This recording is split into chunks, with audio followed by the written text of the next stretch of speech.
Now we want to bring you the latest on those escalating tensions in the Middle East. Multiple sources telling CBS News right now that U.S. officials have been warned Israel is fully ready to launch an operation against Iran, raising concerns that Tehran could retaliate on certain U.S. sites in neighboring Iraq. This morning, the U.S. Embassy in Baghdad is advising American citizens to not travel to the country, and the State Department has ordered non-emergency U.S. government personnel there to leave Iraq. For more on this, let's bring in CBS News' James LaPorta in our Washington bureau.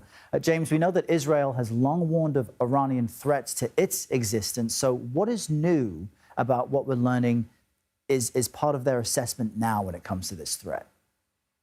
So what we're learning now is that it seems to be that we are at an impasse regarding negotiations with Iran, between the U.S. and Iran. And for the most part, U.S. has been holding back has been holding back Israel from attacking Iran. But as of yesterday, we here at the Bureau, we started to get indications and warnings that negotiations had reached an impasse. There's supposed to be another round set of talks on Sunday, but that the fear is that if Israel attacks Iran, Iran or its proxies would attack American assets in the region. And this is not speculation. The Iranian defense minister has said that if Iran is forced into a conflict, they would attack American interests. Now, part of the reason Israel has this view of Iran is they have been attacked by, according to Israel, Hezbollah in Lebanon, the Houthi rebels in Yemen. Those are Iranian-backed. But as you just mentioned, the U.S. administration is trying to negotiate a nuclear peace agreement with Tehran. So as Israel makes these threats, where do these talks really stand? So as I said, there is a six-round scheduled talks on Sunday. But right now, we seem to be at an impasse in terms of negotiations. Iran has said that the U.S. proposal is unacceptable. The U.S. is of the stance that Iran should not be allowed to enrich uranium for their nuclear program, and that's kind of where we're at. And Israel has long believed that Iran has used these talks as a to stall and to continue their aims in terms of enriching uranium. So right now, negotiations have stalled. And that's where we're at right now. But there is there are scheduled talks on Sunday. James LaPorta with the latest details for us from our D.C. bureau. Thank you for that, James.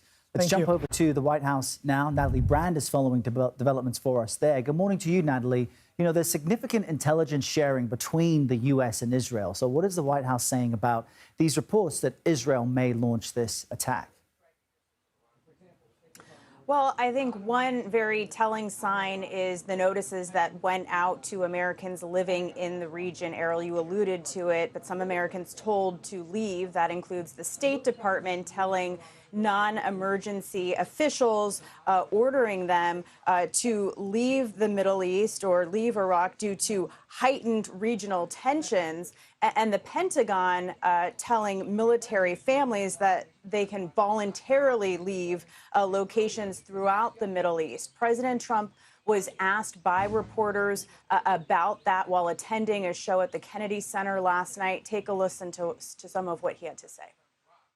Well, they are being moved out because it could be a dangerous place, and we'll see what happens. But they are being, we've given notice to move out. We'll see what happens. Is there anything that can be done to dial the temperature down in the region? They can't have a nuclear weapon. Very simple. They can't have a nuclear weapon. We're not going to allow that. As you were talking to with James, there is a sixth round of talks scheduled for this weekend between the president's special envoy, Steve Witkoff, and the Iranian side as they try to negotiate a potential nuclear deal here. We know the president has also been speaking to Prime Minister Netanyahu. And last month, publicly, President Trump said he urged Netanyahu not to strike Iran while his administration is trying to pursue these negotiations, Errol. All right, we'll continue to watch all of this closely. Natalie, thank you very much.